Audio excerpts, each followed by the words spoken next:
Coach's Corner with Heck and King live at Corby's Irish Pub is presented by Tony Letcher with Health Markets Insurance, Han Funeral Homes and Bricks Driving School in Mishawaka, and the Harbor Group Planned Wealth in Anderson. If you're watching on live, make sure to subscribe to the channel, hit the thumbs up, and comment in the live chat. If you're listening on audio podcasts, follow the show and leave a 5-star review. Now here's Heck and King.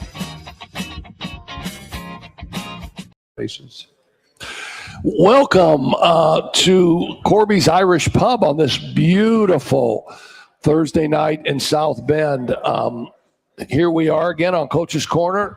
To my right, the great Pat King, just back from a trip to Sarasota, Florida. Got some sun on his legs, got some sun everywhere. Some good-looking girls on the beach, big boy. I was at the golf course most of the time. Oh, you didn't visit the beach? I'm going to stay with my story. I was at the golf course most of the time. All right, I had to take the wife to the beach in the mornings. Okay. And read that ABA basketball book that we were talking about. Loose Balls, man. Yeah, What a great book. It's got some good stuff in it. It's got great stories. It's kind of the formation of that merger between the NBA and the ABA, and you hear those stories about Bobby Slick Leonard and all those ex-Pacer players, Roger Brown, Bob Nedelicki, Mel Daniels, Freddie Lewis. And it's interesting that the people in charge they really had no plan. They were flying by the seat of their pants. Yeah, and it's amazing now. You and I were teenagers when all that was going on, so we just went to the games and watched. We did not know that, all of a sudden one of the teams would one of the stars of their teams, like Rick Barry, would get traded from one team to another because basically the other owners couldn't afford him, so they sold him. Yeah, no. So they could stay in operation. Bobby Leonard's wife, Nancy, ended up being almost the general manager for the Pacers in those early years. Well, I know for a fact she was the bookkeeper. Mm-hmm. And they ran the Pacers, I think, out of a hotel room or an office somewhere downtown. Some of the stories were just amazing for all the teams. No, so it's a good book. It's fun. It's fun reading, especially for us old timers that grew up, and with me growing up in Anderson, and I went to a lot of those Pacer games were at the Coliseum, they're at the fairgrounds, and by the time I got to high school. They had a lot of their playoff games. Actually, they played them in the Wigwam because they had the circus at the Coliseum during the playoffs, and it wasn't available. So they had to find someplace else to play. And Newcastle could not move their baskets because they're in the ground. Sure. So Anderson has the portable baskets that can be backed up. So I remember them going in there and painting the floor, having to move the lines back, drawing the 3-point line, backing the baskets up, 5 feet at each end so they could put the pro floor in there. Yeah, no, just a magical time when you had a couple leagues going against each other. You had Dr. J being drafted by the Virginia Squires, played a little bit in the ABA. You had, really nobody ever knew who Roger Brown was. No. But Roger Brown was a straight-up player. They used to call him Raja. George McGinnis started early in the ABA. Mm-hmm. Rick Mount was in the ABA. Billy Keller was in the ABA. I got a question for our fact checker, the WKRP, Kenny Peterson. Is the Indianapolis Pacers in E.T. Pearl's website? Why? I know it's not. I know E.T. Pearl's has everything Indiana high school, but I think from a historical standpoint, people would love to see, information about the Indiana Pacers from the old ABA days. It's great stuff. It is. It's fun stuff. Now, the trivia I learned about Roger Brown was he was involved in some point shaving scandal that they had, and he was banned from the NBA. And I think it was him and Connie Hawkins, maybe? Connie Hawkins was a monster. And they neither one of them could play. They were banned from the NBA, so they ended up playing ABA and just, completely dominated But the Connie NBA. Hawkins ended up playing for the Phoenix Suns. Well, eventually he did. Yeah, there was a reason, because they found out he was so good that the Phoenix ended up buying his contract, and whatever happened in the NBA, he was all forgiven. Let's put it that way. Yeah, well, let's just say that the guys that were involved in the point shaving deal just this past fall, Damon Jones, who played for, 10 or 12 years, great shooter in the NBA, played for the Cleveland Cavaliers, played with LeBron. He is now fixing to plead guilty. I saw that today. That came on the news, didn't And it? all of that is going to blow up now because essentially what he was doing, what he and a couple other guys were doing was when Anthony Davis was not going to be able to play and the news had not broken to the media yet, he would get paid $2,500 to call a bookie. And the bookie then would call some special people, and they would put a lot of money then on the opposite team to win. And it was also LeBron James. Yeah, before the injury reports came out. Yes, yes. Before they were made public, they made some phone calls. And here's my deal. Kind of like what the Democrats do in Congress with stock trading.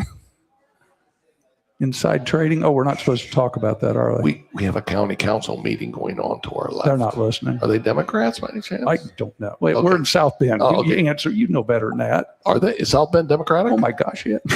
I'm not a political guy. It's a blue dot. Okay. It's a blue dot in a red state. That in East Chicago.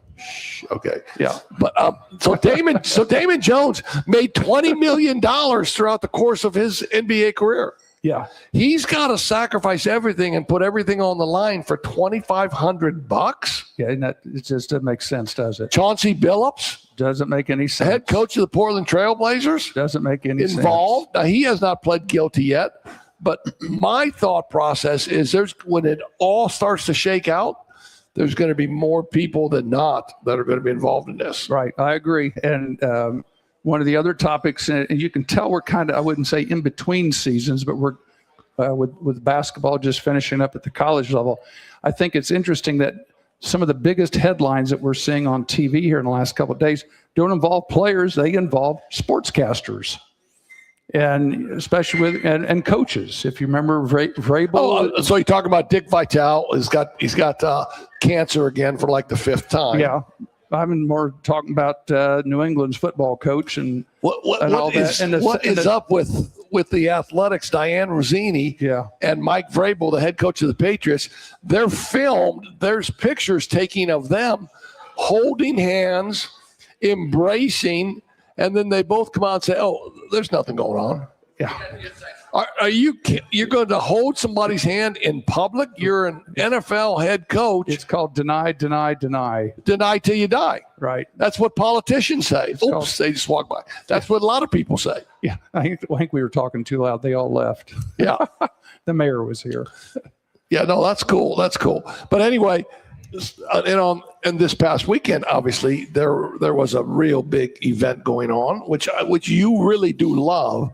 I love enough to watch it maybe on the final day, but you love it to watch it all the time, and that's the Masters tournament. Last week was the golf. Masters, and boy, it was fun. It was fun watching it. And by now, everybody knows Rory is a repeat, which has not happened since Tiger repeated back 25 some years ago. So it was a big deal. It was fun to watch. That's funny that you say that because Tiger's a repeat too. Repeat drug offender and who will not get an Uber driver. Again, a whole nother topic. It has nothing to do with golf. Come on, man. But it was Rory's sixth major. He was 12 under after the first 2 days. And what was interesting was Scottie Scheffler was even par after 2 days and ended up only losing by one shot. So there was all kinds of little subplots going on. Again, as normal, Sunday was a lot of fun. When I got home from the golf course, we watched the last, back nine, and it was really interesting. You had, Terrell Hatton had led for a little bit. Henley, Justin Rose was up 2 at the turn with 9 to go. Cameron Young had led. So was that Don Henley, the guy who plays with the Eagles? That's a cousin. Oh, that's a cousin. Okay. But like I said, Justin Rose was. Is it really a cousin? No. Was minus 12 at the turn. Bogeys 11 and 12, 3 putts for a par on 15, a par 5. So he had his chances. But again, here's Justin Rose, who was runner-up last year. And again, this year, he's a great story because he's right now basically the oldest guy that's playing on the tour. He's 45-ish, I believe. And I know when I'm down at the Colonial working in Fort Worth the last couple of years, when he comes through, he always acknowledges us. He always says hello. Usually it's hello, mate, because he's an Australian. Yeah, no. But has he got that great accent? Yeah, a lot of the mate. A lot of the golfers, mate. are they're in their own little trance, and they tell us as workers don't talk to them. But a lot of times you're like elbow to elbow with them sometimes, and you just say, hey, how's your day going, or something like that, and they say hello, mate, like that, and if you're holding a rope for them, they'll say thanks. They're really friendly. So who's the one that is not friendly? That's kind of a D-bag on the course. And I'm sure there are some of them. I wouldn't call it a negative. Probably the only one that I've really noticed, I haven't really had personal contact, Ricky Fowler can go from hot to cold. On Wednesdays, he is just Mr. Social, talking to everybody. But on Thursday and Friday, when he's out there, he's got that little thermos that he carries with him. He's got his sunglasses on, and he's a robot walking down the fairways. You don't talk to him, and he don't want to talk to you. He's strictly business. And I mean, that's what they're doing. And that's the reason they tell us don't talk to them. So who would be the most affable golfer that would stick in your mind? The best story I've had was on a Wednesday, and it was last year. I was up on 9T, and I was holding the little paddles for directions, and we were working on some things down in the fairway for the spotters and everything. And but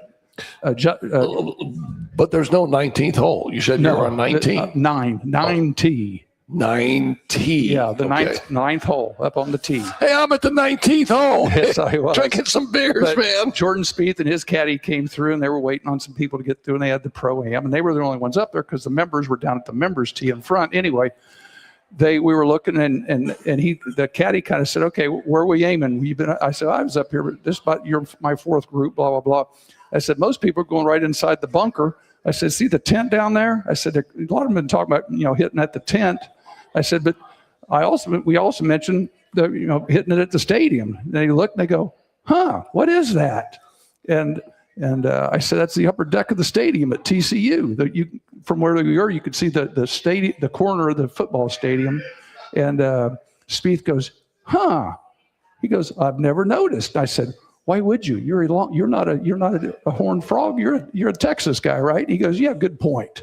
I said, but you know what? That tent may not be there next year, but that stadium will. I said, maybe you might want to think about using the corner of the stadium. Just keep your mouth shut. So what did he do? Hit a 3-wood and just put it in the bunker. Who didn't listen to you, did he? Yeah. That's hilarious, man. In the bunker. So that is a venue, a sport, an event that you really, really like to get involved with, isn't it? Yeah, it's fun. It's fun. I've been down there at the Colonial now 3 years. This will be my fourth. My two brothers, I have a chance to spend the whole week with them. And then we get a free round of golf. And hopefully this year we'll get to go to the Colonial. But the Masters, I mean, my gosh, that was good golf. And this week they're at Hilton Head. Today was the first round. And what they like about that, it's a signature event. There's no cut. So your big name players just get in the car and go from Augusta over to Hilton Head, which is a pretty short drive for, you don't have to get on an airplane and go. So they have their families down there, and they get and spend 2 weeks in the same place, basically. So the Heritage is this weekend over at Hilton Head. And a lot of you guys that play golf have been to Hilton Head, and you know exactly what I'm talking about. So, it was fun last weekend. And again, McIlroy is not playing this week. He just said, I won. I'm taking the week off. If there's a penalty, but that happens a lot of times. The winners usually don't play the next week. They take that week off and get ready for the next one. Okay, here's a comment my son Jack made, and I did not research this, so I don't know if this is true. He told me that 3 weeks before the Masters that Rory McIlroy didn't play in any tournaments, that he literally played for 3 solid weeks at the Masters and played on that course. And that's very possible. Golfers will do different things. A lot of them will go down and play in San Antonio the week before at the Valero, because the setup at the Valero is very similar to Augusta, even though it's in 2 different states. They have the same kind of greens and fairways and so forth. But a lot of the golfers you'll see do not, and what they do is they go to Augusta a week early or earlier than that and hit and play practice and get the practice rounds in. I mean, can they actually go on the course and play the course? Yeah. They can do that. Sure they can. They're supposedly have to pay to do it. I mean, they're a paying customer, but they can go and play practice rounds ahead of time. Our fact checker WKRP just gave us a thumbs up on that. A lot of the guys you'll see when they go over to Ireland to play in the British Open, they'll go the week before, and a lot of times some of them will play the practice rounds at whatever course it's going to be. A lot of them will play now at the Scottish Open, which is right next to it, to get the competition. Then they're in the flow. It's kind of like the theory is like with basketball. Do you want that bye game, or do you want to go ahead and play on Tuesday night, like we talked about for the high school basketball? Do you want that Tuesday night game and just keep going, or do you want that Tuesday night off so you can go practice and get ready for Friday? So it just depends on who the golfer is. So let me ask you this question. Everybody has a bucket list in their life. Would a bucket list item for you be to go to the Masters and either A, just watch the Masters there in person, or B, play on the course? I wouldn't mind going. It's just, there's so many people. I don't think I could do what I wanted to do. And I've been to some tournaments. I've been over to Columbus, to Dublin, to the Memorial at the Nicklaus course. And there are so many people that it's hard to get to the places you want to get to kind of visualize that dream you have. Boy, I'd love to stand there on the 18th tee. Well, it ain't gonna happen. not on Saturday afternoon. So, a lot of it might, if we could go in June or July when and play on our own time, then yeah, maybe. So yeah, I think that'd be pretty cool. So if you ever want to do that, so what's it cost to go play Augusta, just like an outsider? Oh my gosh, I've never asked, because I don't think I could. I'd have to know a member, and they would basically comp everything. I doubt if I even ever play there. Now I know the course I played on Saturday or last Friday down in Sarasota. I was kind of joking. I text Douglas in Campbellsville, and I said, "Hey, I'm at University Park with my in-laws. It was twilight hours was $150 for a 2:00 tee time. It was more expensive if we would have played before 2:00. Wow! And that's their winter snowbird rates, because you still got the Canadians and the New Yorkers from the East Coast. Some of them are still down in Sarasota. They said May 1st. The rates will go down to about $50 or $60. So you need to do a couple more shows to recap some of that money. Yeah, right? Okay, or go teach. Yeah, or go teach. Anyway, just a great national event, a great national story. It's a tough thing to do, to win back-to-back. Rory McIlroy did win back-to-back, and obviously, congratulations to him. He's been so close. He's been a bridesmaid for so long that him being able to go back-to-back, I think, is really, really cool. Yeah, and now we get into the series where they'll have it 2 or 3 weeks, and then you have the PGA in May. Then you'll have another 2 or 3 weeks, and then you'll have the U.S. Open in June. Then you'll have another 2 or 3 weeks, and you have the British Open in July. So there's going to be one of the 4 majors now is going to pop up once a month here in May, June, and July. Yeah. So for you golfing guys, and when I was a kid, I never, and I went a couple times because it is an expensive sport to play. And you were a country club kid. You were raised with money. You had all those kind of things, right? I was at a school teacher's country club. Oh, okay. Cool. Edgewood Country Club was a school teacher's. Good. All the bankers were down at Anderson Country Club, and all the General Motors people were out at Kilbuck. Hey, well, listen, we have a great show planned for tonight. Now that we're kind of done with the Masters and kind of done with our introduction, obviously we have Pat back. He was with us last week. The great Johnny B. Good took your spot and he was phenomenal. He did a great job.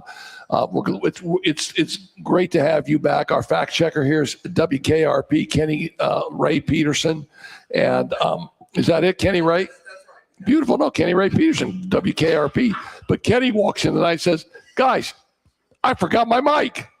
I got my mic." So if we need a fact check, we'll just have to scream at you, okay?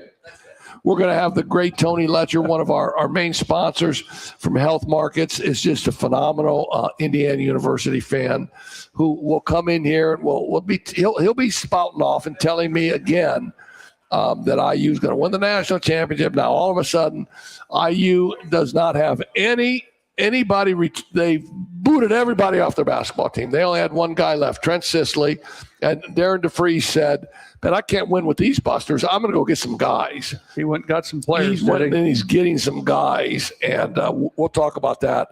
We're going to have Joey Bradburn on about 7:30-ish, if we can make the connection. He's going to talk about how cool it was for Mount Vernon to win a state championship, right? Mm-hmm. Something you and me dream about, right? Right. Been close, but didn't make it. Either player or a coach. Yeah, and he did make it. So he's going to tell us about that. He's also an all-star coach, an assistant all-star coach. He'll talk about the all-star team, which was just released today. But why don't we take a break and pay some sponsors here, and then we'll get Tony on and we'll get this show rolling. Okay, sounds good. We'll be right back. Finding private health insurance can be stressful. What if it didn't have to be? I'm Tony Letcher, licensed insurance agent. I prefer to personally meet with my clients so I can get a better understanding of your needs and budget. I can even review your current coverage. I don't want you to be my client today. I want you to be my client forever. Call Tony Letcher today to schedule your free consultation or visit tletcher.com. Hahn Funeral Homes in Mishawaka continues its tradition of families serving families. They provide burial, cremation, and pet cremation with compassionate personal care. Families have long trusted Hahn to guide them through life's hardest moments. Learn more by clicking the link in the show description. Looking to get your driver's license? Frick's Driving School in Mishawaka makes it easy. Take the official Indiana State driving exam right there in-house for just $65. No formal driver's education required. If you're 16 years and 270 days old, and you've held an Indiana learner's permit for at least 180 days, you're eligible. For more information, the link is in the video description. The Harbor Group Planned Wealth helps you answer the big questions like when to draw Social Security, how to manage investment risk, and what health insurance might cost. Wondering if you can earn part-time income after 62 without losing benefits, or if retiring could actually feel like getting a raise. For more information and for information about all of our partners, see the links in the show description and make sure to tell them that Coach's Corner with Heck and King sent you.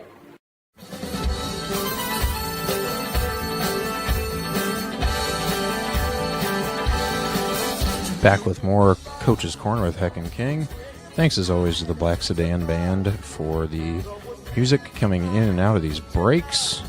If you're interested in booking them, they do travel. Head on over to blacksedanband.com and give a special shout out to their drummer, who happens to be Heck's brother. And now, here's more Heck and King.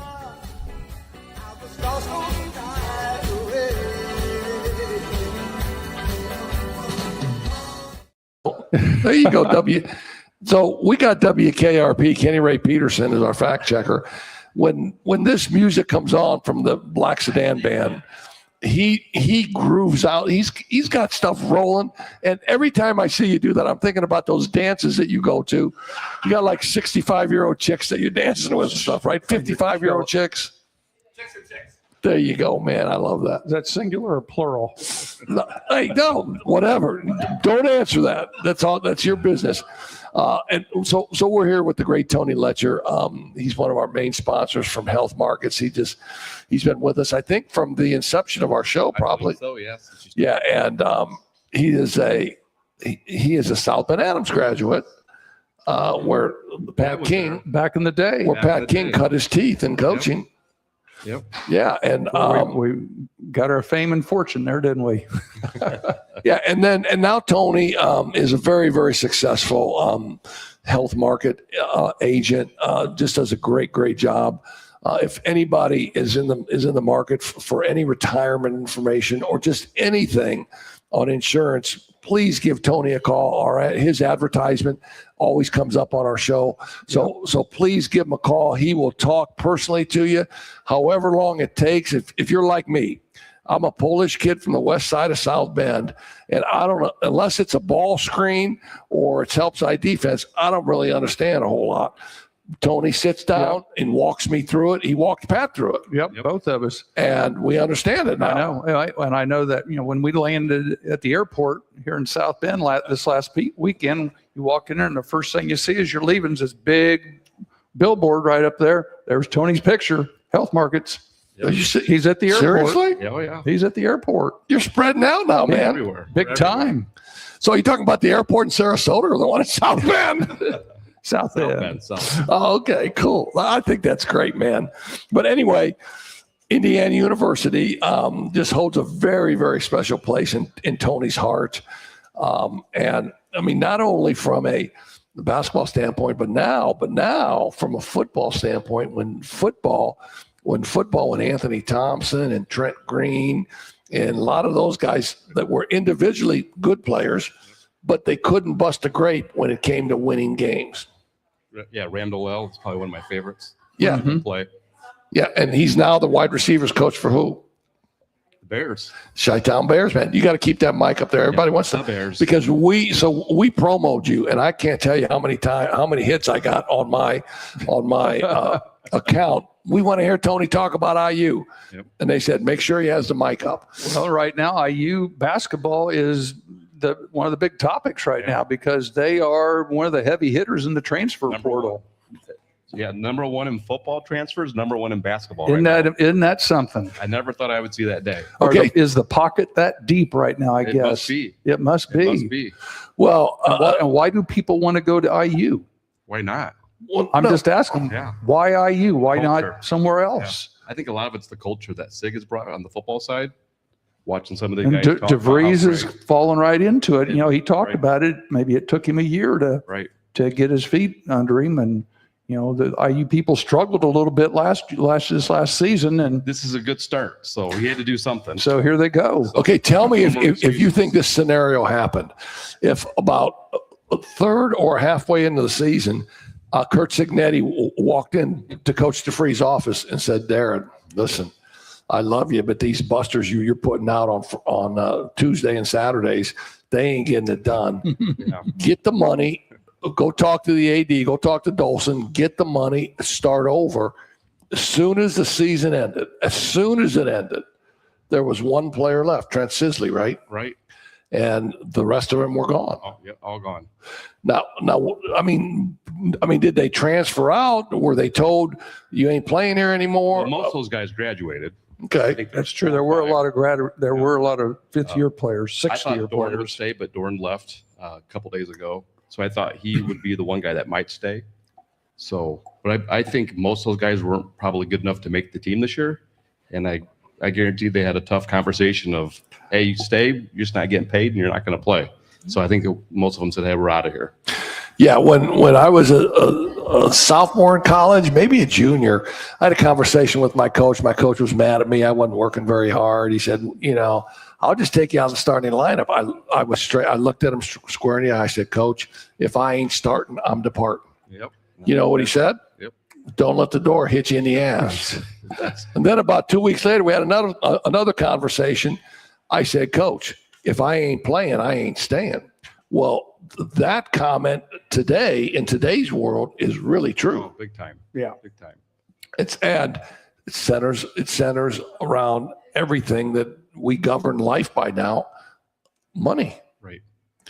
So IU has got about six? They're bringing six guys in right now. He has 6 transfers, 3 4-star freshmen, which Okay. actually I'm pretty excited about. They got some pretty good young guys coming in now. Well, one of the things Heck and I've been talking about the last couple of weeks is the idea of bringing in 4 or 5 or 6 freshmen. Those days are gone. Oh, way gone. Gone day. And Notre Dame was advertising last year that they brought in had 4 big name freshmen. Right. Well, 2 of them have already left. Right. Yeah, So- it worked well for them. Yeah, there's just not enough room for them. Yeah. So more Fab Fives. 1 or 2, even Patino mentioned 1 or 2 maybe. Right. That's it.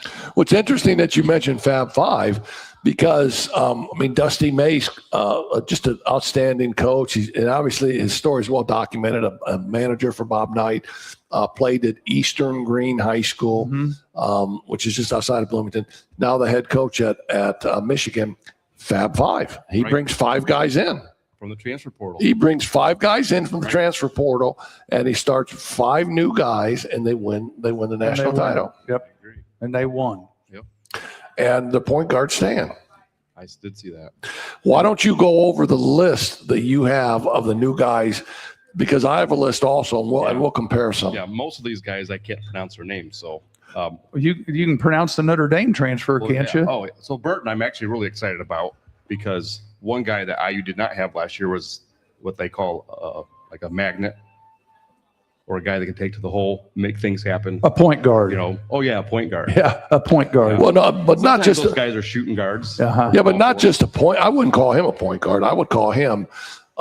He's a playmaker. He's a facilitator, Right. but he looks to score. Oh, He's a 20-point scorer in the ACC when he's healthy. Yes. and he's got some guys now, so he probably has some of the best talent around him maybe he's ever had, because Notre Dame, I don't think they ever had talent has coming in. Don't tell that to Country Al Rhodes. It's Coach at Penn, all right? Especially, Don't tell that. Country Al, you didn't hear Tony say that. Okay. I'm talking about overall, not just one guy, but Sherrell. I think him and Sherrell are going to. Sherrell will be his new best friend. Okay. Because I think Sherrell's going to make him look really good on that pick and roll or pick and pop. Now, where is he from? And Alabama. Aiden Sherrell is 6'11". 250. He's 6'11", 250. He's from Alabama. He's the 11th rated player in the portal. And he shoots at Number 33% from 3-point as a power forward. Yeah. Even though he played center at Alabama. And I heard the reason he went to IU is because he wants to play the 4. Wants to move out and play on the floor. So Okay. when IU got the big guy from SMU, the Met, 7'2", which I heard was the biggest guy ever to play at IU, height-wise. He's bigger than Uwe Blob. How big was Uwe? At 7'1". Is that, yeah? That's, yeah. Okay. All right, so his name Right now, if he was 7'1" or 7'2", but So his name is Samet Yigitoglu. correct. Don Pretty good. Fisher's going to have a field day with that one. He'll figure it out. So But he's a big boy. He'll have a 270. nickname for him. Oh, He'll for shorten it. he's number 30. He's the 36 rated highest player, Correct. but at 7'2". But now IU went that route though a couple years ago with Woody when they brought in Ballo, They did. Mm-hmm. and he was a 7-footer, but his chemistry I thought never really fit They right. never had chemistry. Yeah. And he got in a lot of foul trouble. And I don't think he was very aggressive either. That's one thing I didn't like about him is he was not aggressive going to the hole. Well, and the one thing IU's already done, but just here is they've got 2 players that were bigger than anybody they had last year. They've got a 7'3" and a 6'11", And all their guys came from major markets, big teams. and that's big one of, conferences. that'll be one of our topics here in a little bit, right? Last year, all those guys for nothing wrong with mid-majors and those small programs, but it's not. I mean, Big Ten's physical. We all know that. You got Sure. a lot of guys that are 7 foot, Michigan, Purdue. They always get big guys. Well, and I'm looking here. What Darren Harris is from Duke. Jaden Mustoff is from Georgia Tech. Those are both ACC schools. And Mustoff- SEC. I like Mustafa a lot too because he can do a little bit of everything, Mhm. and he can take to the hole. He can create his own shot, and he's physical too. Yeah, and he's 6'6". Yeah. He's 6'6". So we said Sherrell's the 11th best rated player. Marcus Burton is the 23rd best rated player in the portal. We'll just say Samet with his first name is the 36th. And Mustafa is the 85th highest So rated player. they're all top 100. They're all top 100. And you got to remember now, there's over 1,000 players in the portal right now. Yeah. Right. Okay. Here's my question to you, and you've seen him play a lot. Will Marcus Burton be physical enough to play in the Big Ten? Because the Big Ten, the Big Ten and the ACC are different conferences. They are. Mm-hmm. And the Big Ten the physicality played in the Big Ten. The national championship game was a bloodbath. Well, I think it showed in the tournament. If you think about it, all the Big Ten teams that were successful Right. basically just beat the other team up that they were playing against. Right. Well, and I would say Marcus Burton is a finesse player. Will he be okay to thrive in that system in the Big Ten, do you think? I think so because when he was at Notre Dame, he had to score 30 points a game in his mind to win. I don't think he's going to have to do that at IU. I think his job is going to be facilitate, right? Get the open shot. He's Like I said, and pick he's and still. roll with Sherrell I or- think he'll have a game or two where he's in the 20s, but then will. he'll have another game where he may be 10 or 12 with Right. 10 or 12 assists, almost like a Braden Smith. I think you'll see his game change but he also plays really good defense, and that's one thing they didn't have either last year. I mean, he can pickpocket you and get the break. IU was horrible on defense. They didn't get a lot of turnovers. Well, he'll definitely have to be the perimeter part because if they take him inside, they'll have issues. Right. Well, you got two big boys in there now protecting them, which will also be his new best friends on the inside. So he can play very aggressive on the outside, and if somebody gets by him, you got a 6'11", 250 and 7'2", 270 right behind you, looking for the block. But here's I think it's gonna be different because at Notre Dame he was driving a lot, trying to create his own shot constantly because he didn't have a ton of support until last year, and then he gets hurt. But here's my comment to you, and I think this is true. Being an ex-player, also, and Pat being an ex-player, if you've played one way your whole career, Right. because at Penn, his high school career, he was a scorer. Right. His first 2.5 years at Notre Dame, he was a scorer. They're going to have to do a great job of selling. And at Penn, he won. At Penn, he won. At Notre Dame, he didn't. So he's going to have to either buy into what they're doing because you're going to get a chance to win now, son. Right. And if you don't buy in, then you're not going to play as much. Right. And so I think we're going to see what the big buy-in will be with him. Well, I don't think you'll see him getting doubled as much either on those pick and rolls. Good point. Because Sherrell's really good about that pop. As soon as Burton goes in, he's got the big guy and the little guy on him. If Sherrell's wide open for a three, he starts draining 2 or 3 of those. It's going to change the whole. Well, and that's where these guys right now are finishing up classes so they can close the book on the school they're to. This summer is going to be important for IU, just like all these other schools. Right. Do they still make trips overseas and go to Europe and play like they used IU to? did this last summer. I think you can only do it once every so many years, unless you are a brand new coach. Okay. Yeah. So let me ask you this question, because I don't know the league as much. Pat watches basketball 24/7. Okay, whether it's Notre Dame, whether anybody Just playing. whatever game it is. Pat knows basketball. When I go to the crib, I'm going to watch a game that maybe I want to watch, maybe Notre Dame or maybe IU. But if Bonanza's on, or if the Bears are on, or if there's a documentary on Sitting Bull on Netflix, which I watched yesterday, I'm going to watch. But let me ask you this question, Pat: how many 5'10" point guards are there in the Big Ten? I know exactly where you're going on that one. Not very many, and that's why I think Tony's bringing up a good point where the buy-in on him being a facilitator is going to be important, and then he'll get his points as they come. But they're not going to be running plays. He's not going to be the first option. No. Every time down the floor like he was at Notre Dame. Right. And I think it's going to make his life a little bit easier. I think it'll. I think it 100%. And once he realizes that, I think, and that stuff, I'm sure that everybody's talking to him, whether it's Coach Rhodes or whether it's somebody in Bloomington that's talking to him about, we're going to make your game's going to be so much easier to play because you're going to have people around you that can take the pressure off. And I think where he's coming from, the last couple of years, I would hope that he would just jump into that both feet and understand and take to the coaching. Here's what I heard, and like people can say I heard this, and it's bogus. I heard this from a pretty good source. 2 years for $6 million. Oh, I would believe it. Yeah, and again, 2 years for $6 million. He's one of the top scoring point guards in the country. Yeah, he did well for himself in the ACC. We can't, his credentials coming in, his numbers are very, very good. Yeah. And like you said, he's going to demand some money.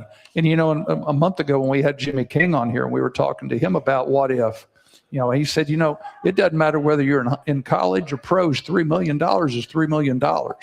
Right. So if you want to stay your junior and senior year and you can make $3 million in college, right, before you go pro, I'd stay too. Well, and that's what's nice too is most of these guys are juniors, so they got 2 years. I think that's really good. DeVries too, out of Drake. He was. So he knows DeVries that was his first offer was from Drake.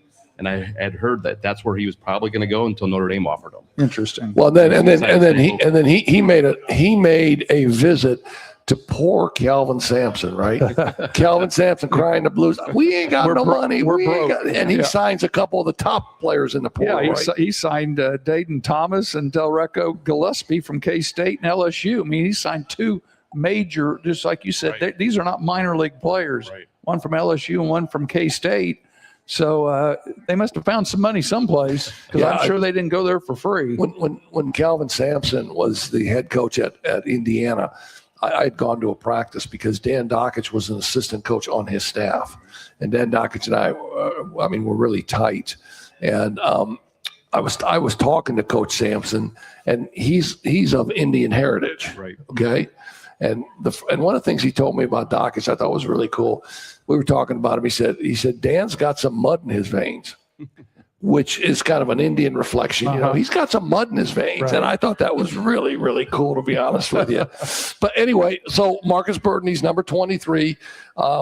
Cement, number 36. We talked about a Mustafa from Georgia Tech. He averaged about 10.4 points a game. Yep. Now we got Darren Harris from Duke. I mean, anybody Duke recruits has got to be good. I mean, they don't just go out and get 2- and 3-star, you know. And I didn't pay attention. How many did Harris? How many minutes did he get a game? Not a lot. Okay. Not a lot. I think he averaged between 3 and 4 points a So game. he really wasn't in their No. 7 or 8 man rotation. No. He might have been the Big guard, 9th man in an 8th man rotation. At 6'6", he's a big guard. I think he plays the 2 and the 3. Well, and he's a good example of why people are going to go, because if you were the 9th man at Duke, you're probably next year you may still be the 9th man Right. at Duke, So because they're going to they'll bring recruit. They're going to two go get some other 5-stars. people, and Yeah, but now I there's- did see the younger the one of the twins is staying at Duke. I saw that. Oh, yeah. Cameron is obviously going to be the number 1, 2, or 3 pick in the draft. Right. And we are hoping. I walk around with my fingers and my toes crossed. My fingers are cool. My toes hurt all day for being crossed, because I'm hoping the Bulls can move up in the lottery and get that pick to get Cameron Boozer, because Carlos Boozer, their dad, had a really nice end to his career playing with the Bulls. So you don't think During the Derrick Rose era. Pacers will trade him? You think the Pacers? You know, the Pacers got the most ping pong balls. Yeah, well, you know, a lot of that stuff. I mean, I think, and I don't know how you guys think, I don't like the lottery stuff. I think if you're the worst team in the league, you should get the number 1 pick. Right. Yeah, I mean, I don't like the way they do it, but that's what that's their answer to tanking. well, I can tell you this much right now. The year the Bulls got the number 1 pick and selected Derrick Rose, they were 7th. Right. In the draft order, they were 7th. Yeah, that was one of the novelties. You know, they had the fewest ping pong balls. Yeah. So the NBA draft is a whole nother issue. And then I think either today or yesterday, IU picks up Bryce Lindsey, I think that happened late last night or early this morning. a shooting guard from Villanova. Right. Averaged 13 points a game at Villanova. Again, big time schools. Yeah. A Big East school. You're not talking from the Mid South or the Ivy League or the American Conference or anything like that. You're talking one of the power conferences. Well, I think he learned his lesson this last year when he had some of the, you know, because Well, like I said, Big Ten's physical. It's Right. a different league. I think he did too, because in one of his opening press conferences, he had a comment that said, well, you know, for me, it's all about consistency. Because I think the year before, you know, Woody's last year, he brought in big time players too. Well, it was a top 5 or top 10 transfer class. Well, they had Arizona, Yeah. Oregon. They got Balo. Yeah, big. I mean, they got some power team. yeah, but they players. never had the chemistry. Why not? Yeah. And so I That's think the trick. I think DeFreeze kind of rallied off that a little bit and said, and that's the first thing he said. He said chemistry will be a big deal for me. Well, they didn't have shooters on that team. Nobody could hit a 3 in that Yeah. team. They had wide open 3s all day, and nobody, if they would have had a spot up 3-point shooter, that team probably would have been a lot better. Yeah, but I think DeFreeze, Coach DeFreeze learned his lesson a little bit, because it's very easy to talk about chemistry. It's very easy to say what you hear everybody in the community saying, or the sportscaster saying, they didn't have chemistry. They didn't have chemistry. I'm going to get guys that we're going to have chemistry with. And here's what I say to that. That ain't always the best thing either. Yeah. You gotta, I mean, I think part of the deal with coaching is getting talent. I mean, not bringing guys in that are jerks, Right. but getting talent, and then like molding that talent. Right. And I don't think Woody was ever that style of coach. No, because he was a pro coach. He was used to guys coming in with 5 different personalities, Right. and you just make it work. Right. Yeah. I agree. And you can't do that at college. Not You at still college. have to get These are people young on the men. same page. You have to mold them. Yeah, and then I think when Coach Signetti came in the office that day, and he grabbed DeFreeze by the neck, and he said, "Listen, this is how I did it. This is how you need to do it." And I think DeFreeze then said, "Hey, I mean, Mr. Dolson, if you give me some money, I'll go do this." I think Sig put about $10 million on the desk. Said, "Here you go. Get some players." Here's 1 year of my salary. Well, Go ahead, take it. that's going to be a whole nother story with IU football, because and I know they have to go out and get some big name players too, or big school players, because I think they got away with this last year. They got away with having older players. Right. Now, let's say they bring in sophomores and juniors. Right. They're going to have to bring them in from big schools, not from the MAC. Well, speaking of that, Mr. Letcher, give us a breakdown of IU football. Well, one thing that they're doing really well at is recruiting young talent. So they've had a lot of number one recruits in the state, in different states on campus. You're talking about high school seniors. Yes, 2027, 28, 29. I say, how many high school kids can you bring into a football team? We said basketball is maybe 1 or 2. Right. Can you bring in 10? wow. Can you bring in 15? Yeah. So I heard the number one for, I think it's 28, the tight end that Notre Dame's going after. Okay. I heard he was on campus this weekend and had a good visit and really likes it. I mean, you start stealing players from Notre Dame out of the state of Indiana, that's huge. Well, and they did. They stole Josh. Well, then when you can't use the word steal, because they offered Josh Burnham more money than Notre Dame offered him, and Josh Burnham is going to go to IU. Yeah. Football's a little different. Yeah. Because, you're talking about Notre Dame football, not basketball. No. I mean, Notre Dame football. has money. Yes. Yeah. Yes, they do. Yes. And Josh Burnham is a good football player. Oh, yeah. Defensive end. He'll start if IU played tomorrow, he'd be a starting defensive end tomorrow. Right. I agree. But yeah, they have a lot of really young recruits coming in, which, I mean, in the past 10 years, that never happened. You're lucky to get Now, a 3-star out of Indiana. When is IU's spring game this weekend? I wonder. I haven't kept up. Notre Dame's spring game is 2 Saturdays from now, I believe. I think they're 3 or 4 because next weekend is the Little Five. Okay. So I It think can't- they it usually do can't be after that weekend. Yeah, and I think they do it after that. So I Okay. think it's still 3-4 weeks away. But yeah, Hoover coming in. I mean, he's going to be dynamic. I think. 23rd. Okay.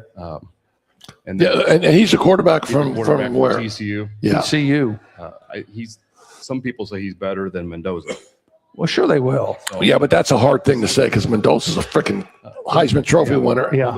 The talent coming in compared to what Mendoza was when he came in. Is Okay. what I'm saying. A year ago, right? Right. Mendoza went from, I mean, even if you watch his first game to his last game, totally different quarterback. Sure he was. Grew a lot. And they have some really good young quarterbacks. Tyler Cherry, I know, was a 4-star out of Indiana. Well, now have Solid. again with He's the big, with the 6'5", different 6'6". quarterback, different wide receivers, you'll have to make a few adjustments to your personnel, and that's one of the things we'll see if Sig can do down there. Well, I heard Sig told Hoover, he says, you're going to meet your new 2 best friends, a really good defense and a good running game. Yeah. Nothing How wrong about a with couple that. offensive linemen too, right? Yeah. Yeah, that too. Yeah, and one of the areas that I think that a lot of people didn't understand, and they should have, IU was really strong at the receiving positions, at the receiving core. They had guys that the NFL are talking about drafting in the first I round. say now. 2 of them were at the combine, I believe. And if Becker was a little bit older, he'd be there probably too. Yeah, I mean, Charlie's a great receiver, isn't he? He's a little banged up, I guess, right now. But yeah. Hey, so tell our listeners about Marsh when he comes out on the practice field. So I heard his first day in practice, he came on the field wearing gold cleats. And Sig said he had to pull him aside and chew his rear. And said, you might have been able to do that at Michigan State. You ain't doing that here. You get some standard shoes He here. went well, from what I understand, he went back in and didn't say a changed his word. shoes and came back out, and Sig said he had a really good practice after that. Nothing wrong with that. I think one of the great things that you can say about IU football, right, and it's going into his 3rd year under Coach Signetti. He's been able to keep those coordinators in place, Right. and his assistant coaches, for the most part, have stayed in place. Mm-hmm. So the continuity of everything that he's wanting to do. Well, they're getting paid now too, so Yeah, no, I helps. agree. And that's always been one of the issues is we need money for my assistants. Right. I need them to stay. That Painter dealt with that at Purdue. right. They've, in the previous years, they said, I need money for my assistants. Well, obviously he didn't need money for Terry Johnson because he let Terry Johnson go. And I don't know if Terry Johnson went on his own or he's working for somebody else, but he hired another one of his ex-players to be the defensive coordinator, which is what Terry did, right? Right. Yeah. And we mentioned this because Terry Johnson is an Anderson kid. Played at Anderson. His dad was on the same team I was. Yeah, just a really, really great player, great kid, and has been on Matt Painter's staff for, I don't know, maybe 10 years. And now all of a sudden just comes out that he's not on the staff anymore. I think he was at Butler for a while with Stevens, and then when he went to the Celtics, he moved up to Lafayette. So he's been there since Stevens went to the Celtics. So do you know the IU schedule right off the top of your head? For football? Yeah. Is IU going to play Iowa this year? No, because they played them last year. Oh, so it's not an every year deal? No, the only team they play every year is Purdue. So you know who the starting quarterback at Iowa will be next year? How about Jeremy Hecklinski? Oh, yeah, I remember you saying that. He's going to start. That's right. Yeah. So they'll probably play him in 2 or 3 years. Yeah, they play North, and the game I'm going to go see them play is they play Northwestern at Northwestern. Okay. That'll be fun. Yeah, that'll be an outstanding time. Well, when they do play them, it should be at Bloomington. So yeah, no, because they played them in Iowa. And just a close game, and they make a great play at the end of the game. I am going to the IU USC game this year in Bloomington. Really? With a good friend of mine. So that'll be fun. That'll be a fun. I know that's in November. Northwestern at Bloomington on September 26th. Who is? Northwestern's going to IU. Okay, what about Iowa? WKRP, Kenny Ray Peterson, our fact checker. Iowa's a great state. I've been there. Yeah. We don't care if you've been there. Tell us if IU is playing Iowa. He wants to know their schedule. Okay. Yeah, I don't think they are. They just played this last year. So do they play at Lafayette? Do they play Purdue? Do you have Iowa's schedule? Because Iowa just got in a bunch of trouble too. How about Iowa's schedule? Hey, you know what that is? I know. We're looking at when I was Iowa at IU or Iowa when I was at Purdue? coaching at Mishawaka. Okay. Our principal was a guy named Jerome Caldroni, just the salt of the earth, a great man, great person, great administrator. I was involved in trying to get some guys transferring in. You know how that game goes, but there's no money, obviously, but the transfer game. And a couple things went down, and Jerome got really mad at me and stuff. I said, Jerome, stop and count to 3. I said, the worst that can happen is the IHSA gets involved. We got to go down to a hearing in Indianapolis. They slap my hand. They slap your hand. We get a great dinner in Indianapolis. Ride back and tell some great stories on the way home. Who cares, Jerome? And he was really, really nervous, man. And I said, Jerome, this is the game. This is the game. We get a good meal in Indy. Maybe we'll let the Mishawaka School Corporation pay for it. We use their credit card. Jeez. Come on, That's man. Right. Hey, speaking of transfers, I was looking at some of the others. Louisville, we were talking about Louisville's one of the big hitters right now, too. The news came out, 2 players split $9 million. Flory Badunga, the Kokomo kid, 4.5, that has been at Kansas, and now he's a Louisville Cardinal. And from Oregon, Jackson Shellstad. Those 2. Say that 5 times in a row. Exactly. And it said that is more money than most of the NBA rookies. Most of those NBA rookies signed for $2-3 million. And between the 2 of them, they got 9. So you can do the math on that. That's more than most teams spend as a whole. Yeah. Well, that's more than Notre Dame spends as a whole. So evidently horse racing must be very good in Louisville right now. It's very good. It's very good. And IU plays Louisville this year. I know. Really? They play Louisville and Kentucky early, I know. And here I've got another name. Carter Knox is leaving Arkansas, and he's going to Louisville. So there's one of Calipari's players is leaving, and he's going to Louisville. Horse racing, but you're right. The horse racing business is doing well in Louisville. But, I've got a whole list of all the names. They had a top 50 listed. But, I'm looking at these kids: Iowa State, Kansas, Wisconsin, Santa Clara, BYU, Wake Forest, K-State, TCU, St. Mary's, Providence. Those are all big schools. We're not talking Miami or Akron or Ball State. Now, Purdue, the what's Muncie Central? Muncie Matt Central. Fine's son, Fine. Aaron Fine. I think that's a great move for him. He's going to Ball State where he can go play. Yeah, but Aaron Fine went to Purdue as a walk-on. Mm-hmm. As a walk-on. Yeah. Oh, wow. So now, so he's good. He gets in the portal. Ball State says, "We'll give you a pair of Avia tennis shoes." Back when I was coaching at Ball State, we wore Avias. Avias. I I'll give you remember 2 those. Avia shoes and come and play at Ball State. And you know what Aaron Fine said? "I'm there, man." Yeah, he's going back home. Going back basically. home. That's where his dad was. The kid played at Noblesville, as I recall. Yeah. He said, if Yeah. I'm playing, I'm staying. If I'm playing, hey, coach. And Ball State got a new coach. Yeah. Last name is Kafka from One of the. out west, a school out west. Yep. I know. I drove blank. WKRP. So where did Ball State's new coach come from? Kafka. WKRP will have this in a minute. The other thing and Cooper Cup from Benner, Ohio State, Right. IU, he's now going to Manchester, isn't he? No, just about Illinois, Chicago. Oh, okay. UIC. Yeah. I did see that. Yeah. So he's going someplace where he can play. I mean, he was Mr. Basketball in Ohio, Right. Yeah. and has sat on the bench now for Woody played him a little bit, and he just kept going down. Galloway. He was Galloway's caddy, so to speak. Right. And then goes to Iowa State and sits on the bench. Right. And now he's going to go someplace else. So he's on his third school. Where? was former associate head coach at SMU. SMU. Yeah. Okay. SMU, Yep. the Mustangs. But here's a good one for you. And I saw this today. Robbie Avila.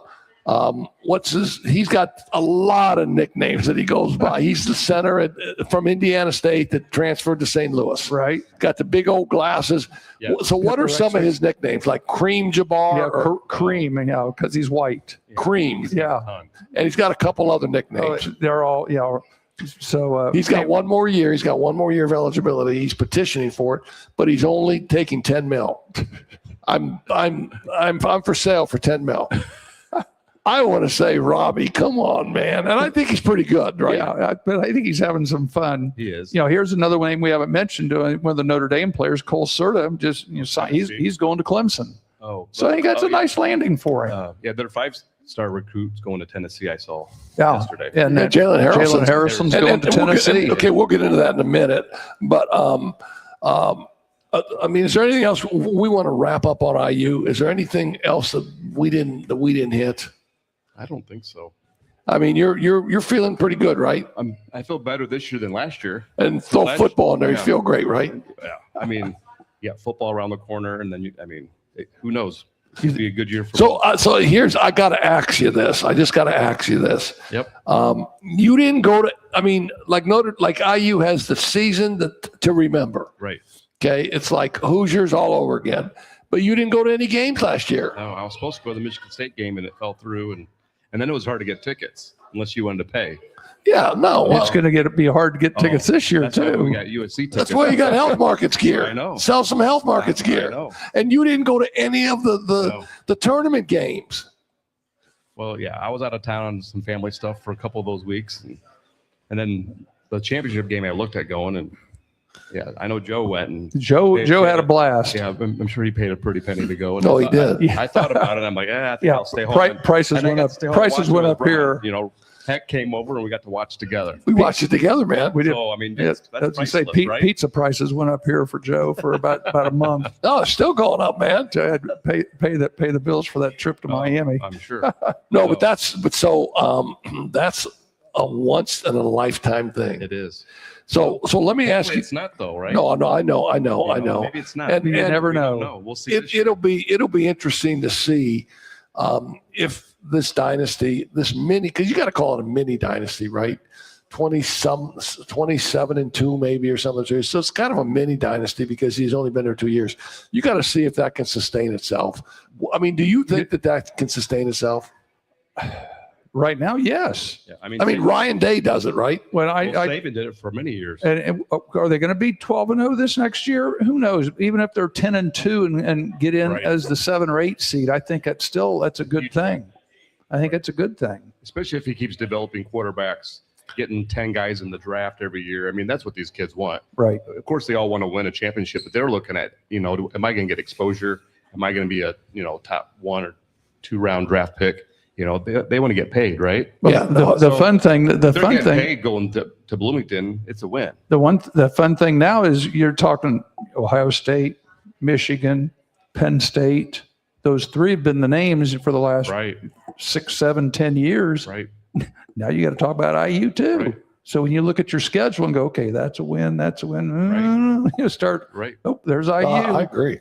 So you got to worry. Now you got to worry about IU. I mean, do you in think it's addition to sustainable? Michigan I and do, Ohio just State. because I think what he's building is something special with the culture, and he's very particular about who he brings into his home. And I think there are people I've heard that want to go to IU, and he said, "You're not the type of player I want here," Yeah. which is huge. I mean, from a culture standpoint. I mean, not a And some of these physical guys- ability standpoint. Some of these guys were 5-star recruits, and he's just like, "You don't fit the culture, my scheme. It's not what we want to do." Interesting. So I heard his interview process is very original and interesting, to where he interviews them as much as they're interviewing him to say, hey, Sure. I want to make sure it's a fit for both of us. Right. 'Cause I don't want to waste your 2 years either. Because it's so much now, we just say, how much money, they say, how much money are you going to give me? Right. And it's a real short conversation. Well, Right. whoa, wait a minute. We're going to talk about some other things Right. before we talk about money. Have I told you this before? I don't know if I have. That in Blue Chips, Pete Bell got it right. He got all Ricky wanted was a tractor. This is true. He wanted a tractor. Neon Dion didn't even want the car, but they gave it to him. Right. But it was all going to come true from a legal standpoint, because Pete Bell sat there and gave the greatest coaching speech that I've ever heard, when he said, I never thought that I would fall into it. I never thought that I would be the reason that college basketball is bad. I never believed that. And here I am. I'm the reason, because I cheated. And all those guys and so many of them, I mean, never even took the time to look themselves in the mirror, did they?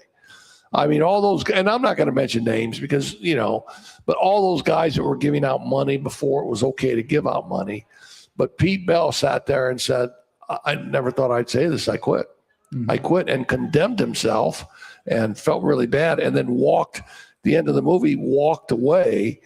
And there were like some 8 or 9 year olds at night playing on a court. They had lights on. They were playing. He stops. He starts instructing the little 8 or 9 year olds how to shoot, how to play. Mm-hmm. And when you get down to the grassroots of it, that's kind of where it's at, right? Yep, I agree. Well, I think I told you my Mookie Blaylock stories from the 80s. So, his recruiting trip to Oklahoma, but we'll save that for another day. All right. Well, listen, why don't you hold that mic up and stay with us on this Notre Dame information here, if you want to. But Notre Dame, I mean, I don't need, and I love Micah Shrewsbury. I think he's an outstanding coach. I don't know what kind of pretenses he was offered the job. I don't know if he said, if he ever came out and said exactly what's my budget going to be? Mm-hmm. What's my budget going to be? Because we all know where this is going. Right. And I don't know if that had to be a topic of conversation, right? It had to be. I think it's different today than it was when he came on, though, too. I mean, when he came on, we didn't see this kind of money. It was still around. speculative, maybe. Yeah, you didn't know. And you were thinking it could get to this, but Right. it wasn't there yet. So I never thought Notre Dame wouldn't be a part of that group throwing a little money out for basketball. Well, I don't think. So your adjective there kind of is different, because it's not a little money. Right. It's a lot of freaking money, right? yes, Now, so they lose Jalen Harrelson. He's the vaunted rookie. he was their name. He was the person when they went out recruiting high school seniors this year. He had to have been the person that they were saying, look, you can come play with Jalen Harrelson. He will be here next year. It will be his second year. You'll be playing beside him. He was the guy. And you'll be next to Burton. You've got Burton and you've got Jalen Harrelson, Right. and you guys are going to fit in. And you got Cole Serta, who once Was your shooter. what they never had was a big. Right. Was a major big that they could jam it inside to and now force somebody to help. Because Micah came from Matt Painter's system where Zach Edey, and they had bigs. Purdue always had bigs. Right. Well, and they've got a big coming in from Lawler. Yeah, but he's a big that has only played for a couple years. Right. You know, he's raw. He's a raw big, and he's not going to play. I think I'll be 78 before he plays. Well, but anyway, they need to go get him one of these SEC big kids like the kid from Alabama that's going to IU. They need to go get a 6'10", 6'11". Yeah, but I wonder, and that I would love to be privy to that conversation and know when that question was asked, am I going to be a player in this landscape of college basketball? Is Notre Dame going to be a player in the landscape that college basketball is heading in the direction? Because we know, I know, you know that if the Notre Dame has money, and whether it's appropriated out just to the football program, or if everything else is just kind of shelled out, appropriately for what that sport is. Like girls softball gets $3 million, baseball gets $3.5 million, and we know in today's day and age that one player could get $4 million. Right, and you got to wonder because lacrosse and soccer are do pretty well at Notre Dame. Right.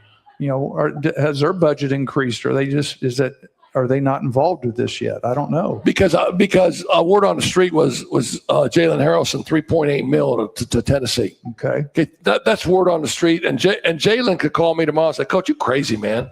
Where'd you hear that 3.8, Coach?" And you know what I'd say to Jay? I said, "Jay, I heard that, and I want you to buy me a new car." Yeah, exactly. We want some of that money. Yeah, well, you'll know if his dad's driving another.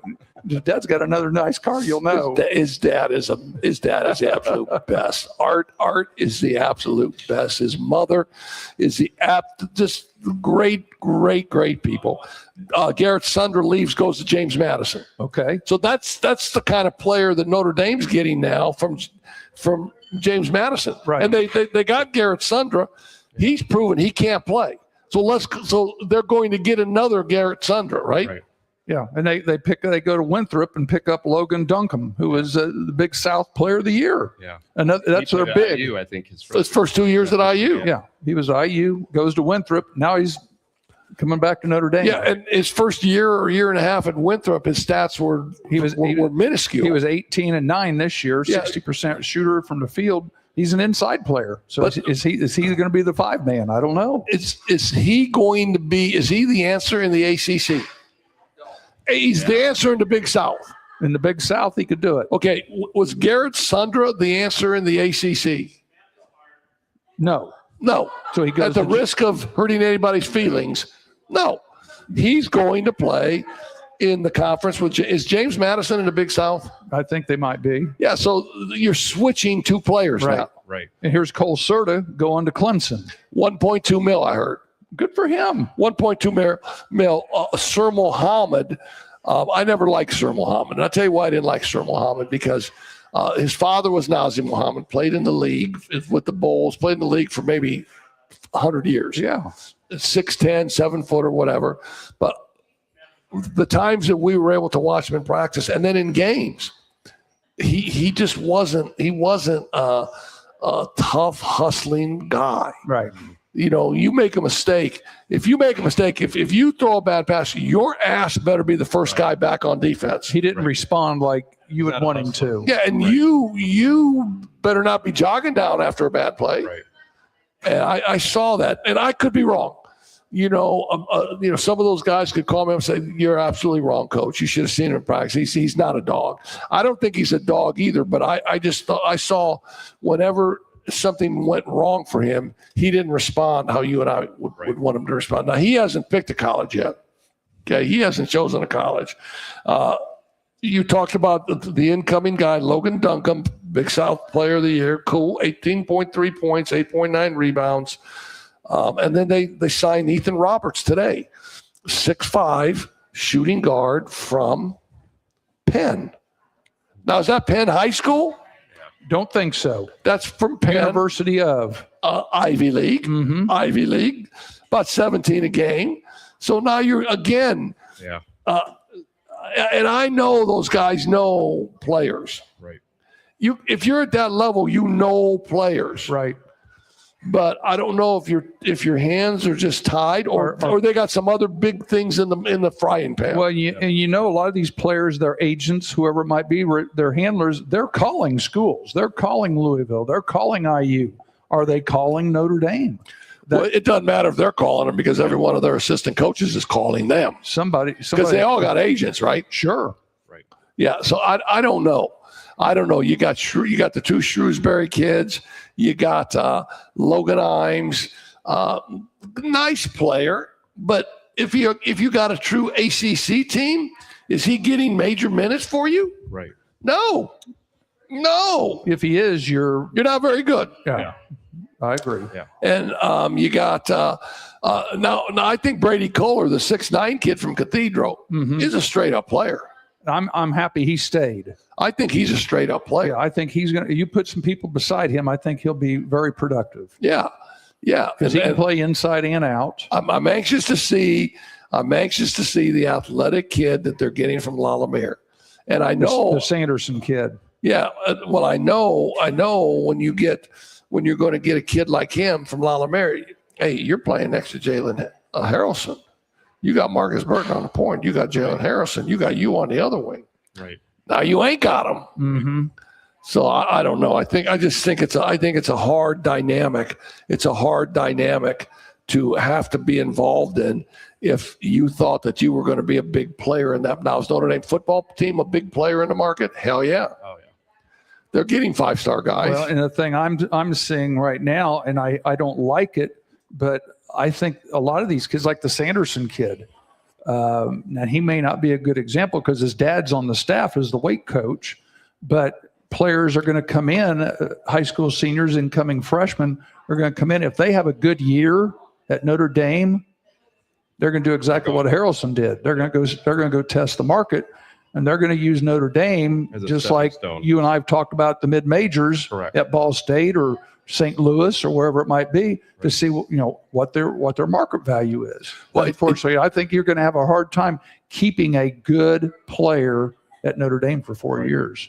I agree with you on that one. Right now with the budget the way it is. Well, okay. Because that's why their players left to get paid. Yeah. So you're not going to bring. They didn't go because they weren't happy. I mean, because like I said, two of them were hurt. Right. Burton was hurt. Harrelson got hurt. Ask me what I would do. Say, heck, what would you do? What would you do? My first call would be to Pope Leo. I'm saying, I'm going to ask the Pope. I'm saying, because I know in the Vatican, they sell cigarettes like crazy. Those people in Rome smoke like fiends. They do. I'm saying. Is that why the smoke comes out of the chimney when they do I'm that? saying sell some cigarettes and send Notre Dame some money for basketball recruiting, NIL. I mean, we know Pope Leo's a White Sox fan. Well, I say you got to get that. And he's a Bear fan. You're going to have to get into some of that White Sox money. Well, I'm just saying that'd be my first call. Hey, Pope, this is Hack. Yeah, listen, man. No. Yeah. I talk to you every Sunday. Yeah, sell some Marlboro, sell some Winstons, and send the check over to Notre Dame here, will you, man? And you got to hope football don't get the money. Yeah, no, I know, man. Bring it straight to this. Hey, on the other local, one of the Reynolds girls, South Bend, Washington girls, Kira, the youngest one, has been down at UTA this last year when the whole family moved to Dallas, and she and her sisters played at Texas at Arlington, and she's in the transfer portal, and she just announced she's going to go to Colorado. So I think that's a step up for her. I think it is too, and I'd be really curious to see where the other two sisters are, and I'd be really curious to see this because I think I know the answer to this. Are they going to split up? No, I think I know the answer to this, that Coach Reynolds is not on the UTSA staff. I mean, you didn't see him in the assistant coach's staff. Not anymore. Now, he was in the team picture. But that was taken in the fall. Yeah, and so were all three girls. Yeah, but now in the spring, none of them are on there. He's not in assistant coach. So it'd be interesting to see where he is going. I need to do some research to see where Steven's going. WKRP, because he was Steven Reynolds. He was at Arlington Martin and had a very good season. He was averaging 20 plus a game. Arlington Martin High School. I've See what you can come up I've with. been there. They got a nice football stadium, by the way. I was Okay, there a long let's time ago. let's stay on task. I'm sorry. Stay on task. So I'd like to know where Stephen Reynolds is going to go. Well, because I think that might be where Dad might. You It's just an never interesting. know. It is just an interesting dynamic. Now, the oldest girl, I think, may be just about out of eligibility. Plus, she's on about her 4th school. And because she started at Maryland, then she's at Purdue, then she's at UTA. And then the other 2 went straight to Purdue. I don't think the middle one went to Maryland. I think she might have redshirted at Maryland if she was there. Anyways, Kara Reynolds. Now, some of the other South Bend, Washington girls that see that the one that is at Purdue, she left and went someplace. I need to do some research. She left Purdue and she's going elsewhere. The little girl that graduated 2 years ago at Winthrop, I need to check up on her. I'll talk to Banks because he knows the coach at Winthrop. So anyways, that's some of the local information. Yeah, and I got some local information too. I don't. Do you do anything at Bethel, like any advertising for Bethel basketball? Because Bethel basketball is amazing. They have a great program. They have great sponsorships by people. But their coach Steve Draben has left and is taking the job at University of Marion in Indianapolis. And his comment to me was, budget, just more money. I don't have to go do fundraising. They do it. Right. There's money. If I need to give a player some money, there's money. And we all know in the Crossroads League that they are giving money out because the word on the street was that Brady Scholl got $50,000 to go to IWU. Yep. Now, and I can't confirm that, but that's just the word on the street. That's just one of the that's a high school senior, so you don't know how much the players that are already there might be making. Where? He hasn't decided yet. Okay. Maybe he's coming back to Washington and is going to get a 5th year at Washington. I don't know. What they do on the west side of South Bend stays on the west side of South Bend. They tried that one year. They had a kid that was kicked out of school and didn't play one year. He came in from Milwaukee, and he was like 21 years old. They tried to get him eligible as a hardship 5th year freshman. I'm just saying. 5th year senior. I grew up on the west side. You understand. What happens on the west side freaking stays on the west side. So every now and then when I'm subbing at Mishawaka, or when I used to be there all the time, I used to pull the right leg up because the right leg is west side. I'd walk in the hallways and the students would walk by and they'd go, "West side, heck," and I'd give them the power sign, man.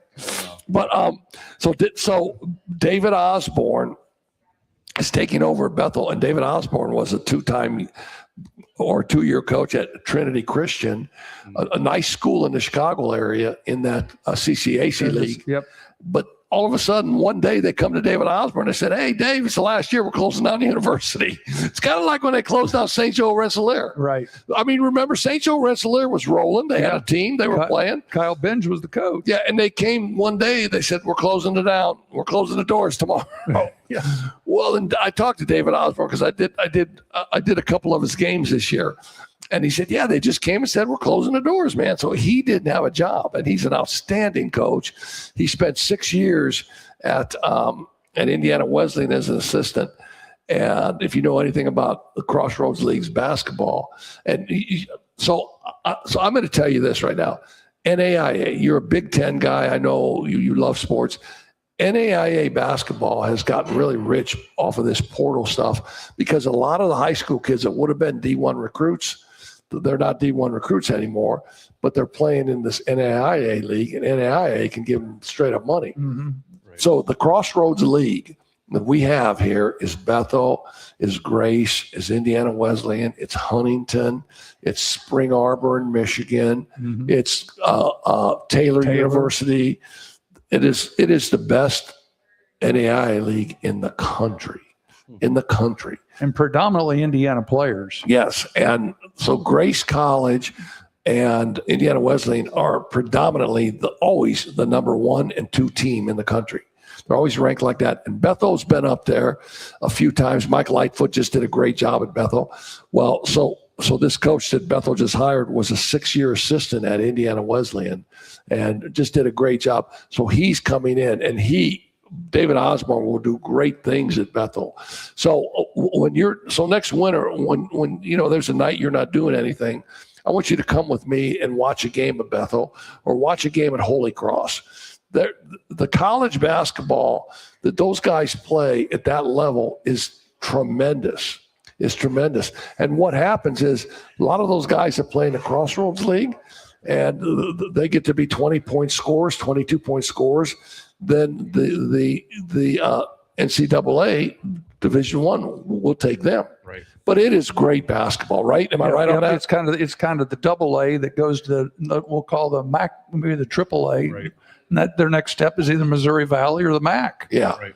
Yeah. So it's It's really good cool. basketball. It's really good basketball. So hats off to David Osborne. I know you'll know this name.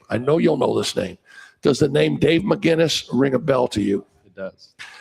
Tell me how you know Dave McGinnis. That I don't remember, but I know that name from somewhere. Okay, Dave McGinnis, when the Bears fired one of their many, many unsuccessful coaches, and it was after Mike Ditka. It was after Mike Ditka. Mike Ditka's linebackers coach was a guy named Dave McGinnis, and he was great. Players loved him.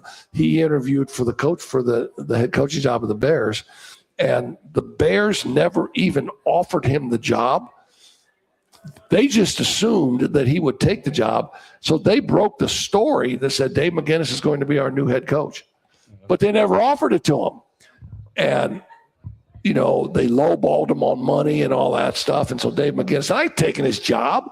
So they lost out on Dave McGinnis. He went to be a head coach at like the Arizona Cardinals, and just a great coach. Everybody talks about what a great coach Dave McGinnis was. He passed away at age 73. So I knew you being a Bear guy. I knew that name. Yeah. Was Dave McGinnis on your radar? No, that's a name I'm not even familiar with. So let me ask you this question: was Fuzzy Zeller on your radar? Sure, I knew who Fuzzy Zeller was. Good. Anything with golf, he knows, man. Golf for the Colts, right? Right, exactly. All right. So next Thursday's a big night on this show. You know why? NFL draft. Oh yeah, it is next Thursday. NFL draft, man. And you should, there should be a draft party here, and you should be here next Thursday with some of your boys. You need to bring Mabry in here. You need to bring your boys in here next Thursday. And why? Why do you need? Why? Why not? No, what's the big thing? Well, my boy's getting drafted number one overall pick, Fernando Mendoza. Fernando. We'll start singing. Oh, you guys start singing again. You're cute. No. So bring your boys in here. The draft will be there. Drink some beers and cheer on Fernando. But here's the question with Fernando. Here's the question. The Raiders signed Kirk Cousins. I saw that. A backup, and he had great years with the Vikings. Mm-hmm. Just a good, solid quarterback. He's making way too much money. The Falcons really screwed up and gave him too much money. Right. Then the Falcons draft Michael Penix. Michael Penix gets hurt. But anyway, the Raiders draft Kirk Cousins. Now, will that muddy up the plans for Fernando Mendoza, or will that allow the Raiders to bring Fernando Mendoza along slowly? Right. Similar to maybe what Atlanta did with Penix, if you think about it. He sat on the bench and watched for a year or two, and then they were so bad they finally said, "Okay, let's go." Right. So maybe he'll be the understudy. You never know for Kirk Cousins for a little bit. I think it's their safety. If and what happens if he gets hurt, like McCarthy did at Minnesota? Right. He gets hurt, or he's not playing well, or taking a while to grasp, the offense. You set him for the first 4 games, 5 games, 6 games. There's no rush. Was it the Giants did that with who's the Giants quarterback? Drake May. Drake May. Didn't they let him sit for a little bit, and then they finally said, "Okay, that's enough." Wait. Can you say that again? The Giants with Drake May. Isn't that right? Drake May played in the Super Bowl for the New England Patriots. Okay, New England. So who was the Giants quarterback? Oh, Jackson Dart. Jackson Dart. I said it again. Do you know who? I got my teams mixed up. I was close. I was in the right conference. I love that, man. Jackson Dart, and Jackson Dart ended up having a great year for the Giants. He got hurt at the end. Well, but Bo Nix, when Bo Nix came out, he took the snap right away from Denver from day one, and had a great career. Is Fernando? Here's a question: is Fernando good enough to do that? Is he good enough to come in and be the guy from the jump? I don't know. But it's hard. Q- I mean, every offense is different. Q says bring him along slowly. Yeah, every offense is so That different. we have that's the great Joey Bradburn on. Okay, we got him. Finally. Joe. He's not on there. Let me click him right now. Can you? There you go. He's in the car. Joe, what's going on? Joe, stop. What is up? Joe, you can't do this while you're driving. Seriously, pull over. I'll pull over. I gotta get back out. I'm good for a second. What's up? Yeah, I can't. I mean, I love you, man, and our ratings are going to go up because you're on this Wait a show. minute. Remember, But I couldn't look your beautiful wife in the eye and say, "Hey, the last thing he said was to me, man," and then he went off the air. the last coach that we had talking to us on his way to Newcastle got fired the next week. No, no, Wow. 3 days later, Joe Luce. True story, man. He was on the car too. Yeah, pull over in a Walmart parking lot. Hey, you're a state championship winning coach. If you pull in a Dollar General parking lot, no one will say anything to you, man. I'll go Dairy Queen. There you go. So listen, I'm not going to keep you long, man, because I know you just have a lot of things going on now. How was it? I mean, how was it winning that state championship, man? Oh my gosh, Coach. I mean, it's something that we've talked about forever, and it's surreal. It's hard to describe because it still does not feel real. I mean, it kind of hit home a little bit. Luke and I were at the Top 60 workout last Sunday, and they announced Luke as a state champion, Luke Ertl, and it kind of hit me a little bit at that point in time.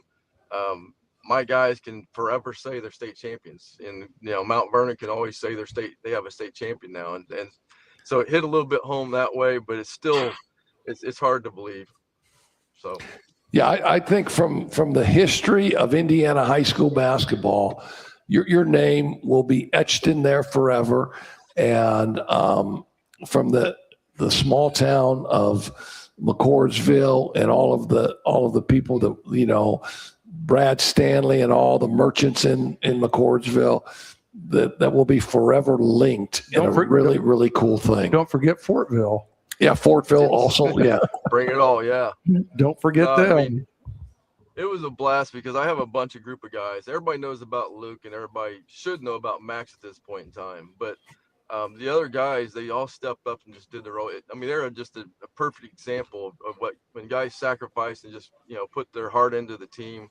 I have other guys that are soccer guys, baseball guys, and just they did their job. They did their assignments every week. We had good locker room. We had fun locker room, good attitudes. We had no parent problems. I mean, it was truly a dream season. And it started with Luke. It's, continued on with the team. And it's just, I can't describe it. It's just amazing, really. Yeah. And so I know you probably, better than anybody. You were my, people always ask me, and they assume they know the answer to this question. They say, who was the best point guard you ever coached? And they want me to say Eric Bush. They want me to say Tyson Jones. What I always say? I said little Joey Bradburn. I said Joey was my first point guard at Wapahani High School, and he was my most favorite and best point guard I ever coached. So I know, and I've worked with you. I know what you put into the game. I know how hard you work. I know how hard that you try and find matchups and figure out defenses. At the end, because now you play 4 extra weeks, man. At the end, were you able to just exhale and say, "Are you kidding me? I just want to take a nap"? No, we still haven't exhaled. I mean, it's just kind of been one thing after the other. We go from eating different places. They want to have our guys come in and eat, and then we have different appearances, Wish TV, different, things like that.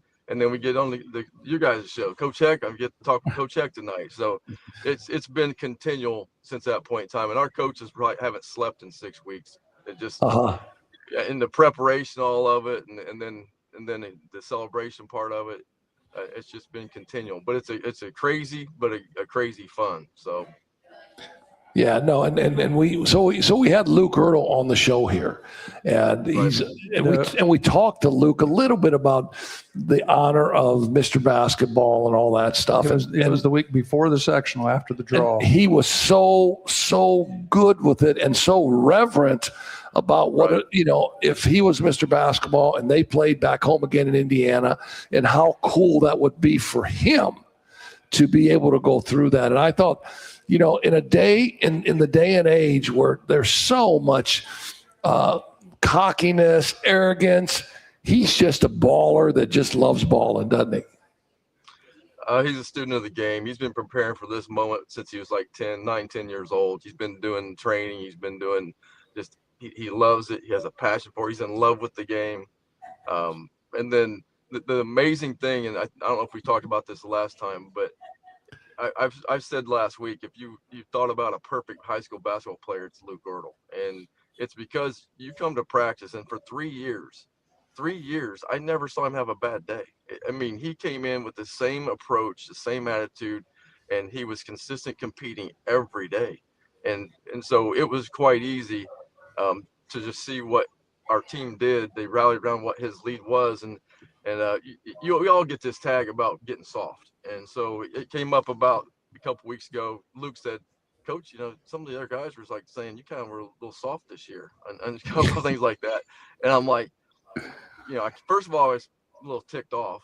But then I tried to tell Luke, I was like, here's the deal. I was like, when we've always done this about coaching our best player the hardest and going at our best player, and I'm like, when we have somebody, and I told Luke, is like, when you come to practice the way you come to practice every day, it's hard to go out and attack something and be in a bad mood or whatever you want to call it. I mean, he set the tone, and our guys just followed all the way through.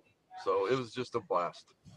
I say that's one of the stories I remember when Bobby Knight was talking about in the Olympics when he had Jordan, and he had to try to think of something. So he tried to jump Jordan's rear end at halftime I haven't seen you set a screen yet or something.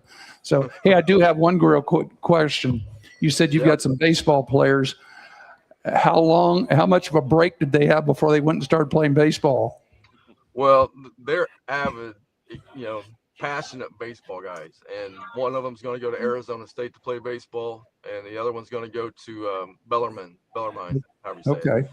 But if you're in the South, it's Bellarmine. Bellarmine, yeah. Okay. Yeah, you got to slur it. Bellarmine.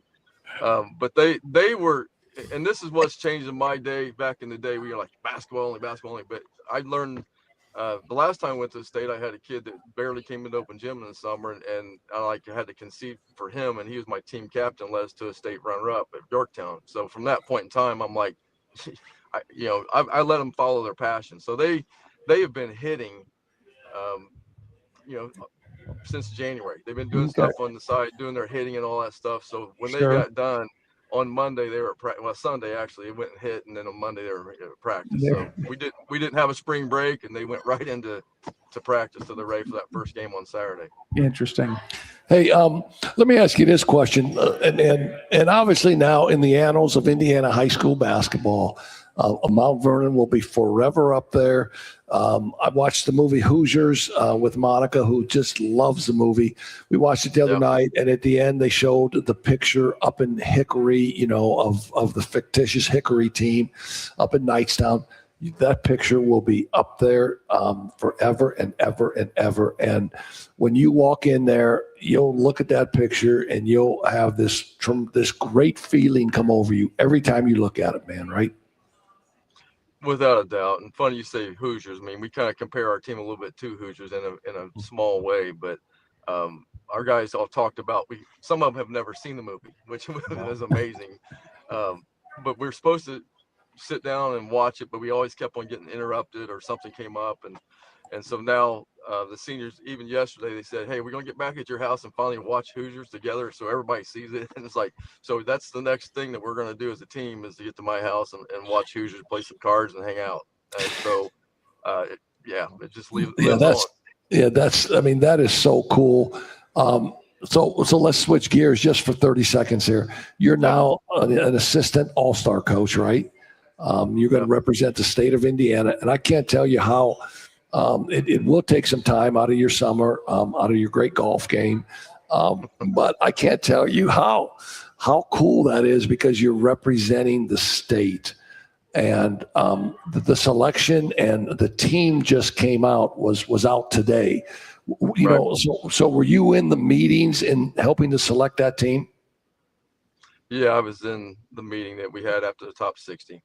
Yeah, yeah. What's your take on this All-Star team? I mean, when you talk about pieces, you know, forwards, bigs. I know it's the biggest team probably we've seen in Indiana, but what's your take on this team?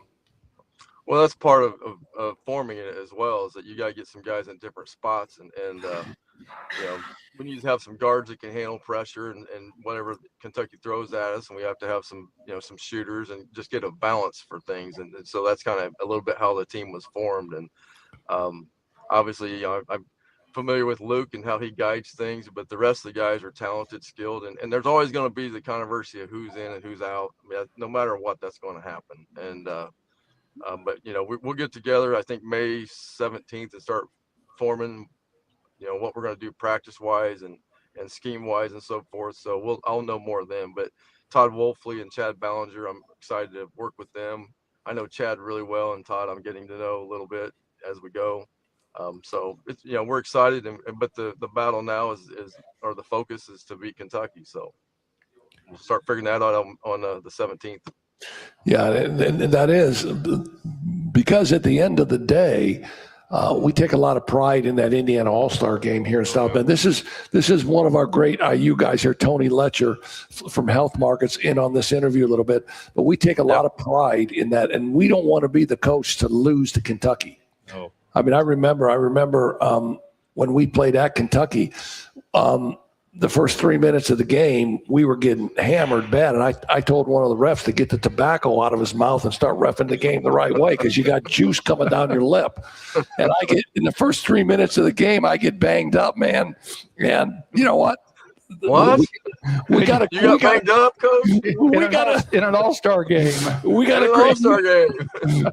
a great whistle though from that point on. But anyway, I can't tell you how proud I am of you, man. I mean, and all you guys. Chris Benedict has been to a state championship game. Joey Luce has been to a state championship game. You've been to two. I want to say, has Wayne Barker been to a state championship game? Yeah, like 2002 or something like that. He played Speedway. Yeah, Wayne Barker's been to a state championship game. You guys are just you guys are just great coaches. You're great men. You're great. You represent yourself so great to not only your student athletes but the communities you work in. And we are very, very proud of you. The one thing I will tell you now, and you know what? Nobody watches this show, so you don't have to worry about your principal hearing this at all. Take about 7 sick days. Will you call in sick? Call in sick. I mean, get on your riding mower. Get on your riding mower. Get out there and mow the grass and enjoy. That's the plan at some point. I'm trying to find a window to do that, but it's not happened yet. But that's, and I'm not just stroking you just because we're talking it, but that all those guys you named, I mean, you know, Coach Heck was the guy that kind of instilled that passion in us back at Wapani back in the day. I mean, Wapani was nothing until you got there, and all those guys, they stem from what you planted back then, and it's been a blast, been a ride, and I continue that with all my guys now. And we had a chance to during the week of the finals, you tie that stuff together. My Yorktown guys, back when we went to the state finals in '98, they came to speak to my guys, and so everybody cool. Everybody's got a part in it. I mean, people that we deal with and associate with, everybody feels like that they're a part of it, and that's what, the biggest part that I've enjoyed. So, all right, man, I am going to be at the game on the 6th. All right, I'm going to be there. And I'm going to see what kind of an assistant coach you are, and I'm going to remind you, you're an assistant. You can't get banged. All right. Well, you've kind of seen my deal on that, little coach. You already got a little scout report on what that is. So there we go, man. Hey, I've got one last question for you. What flavor Blizzard are you going to get at Dairy Queen? Well, I'm not sure yet. They have a Marauder Sunday down here at this downtown Libby's downtown in Fortville, so I maybe should go get the Marauder. Okay. Listen, man, you be safe driving home, and please tell your beautiful wife and family that I said hi, and keep enjoying this, man, because this is something that will be with you for the rest of your life. Well, I appreciate you guys having me too. It's fun talking just fun talking with you. I love you, Joe. Be cool, man. Thanks, Joe. Love you guys. Love Coach. See you All right, guys. see you. All righty. See ya. That is Classic. no, when you talk about and Pat has guys that are in coaching that he's coached, and I got guys, and when you see that happens to one of your guys, man, it's amazing. And then when your guys don't forget where they came from, right, Pat? Exactly. They don't forget where they came from. Right. And that's really cool. Yeah, we gotta jump off here now because they're bringing a band in. You know what? If we stick around here long enough, I may dance on the dance floor tonight. They're bringing a band in here, and they got to set up. They're setting up. They got sound check in like 10 minutes. Hey, thanks for coming in, Tony. We've and thanks for everything you do, from the sponsorship to the friendship of this show. You're amazing, and we want to thank you. WKRP, Kenny, bring your headset next time, dude. Come on. We don't want to. I don't like fact checking from like 20 feet away. Pat, you're the absolute best. We've had a good day. We've got about 4 or 5 more shows before we take our summer break. Make sure you tune in next week. Peace out. Man, you ain't that good. The scouting report said you were pretty good. You ain't that good.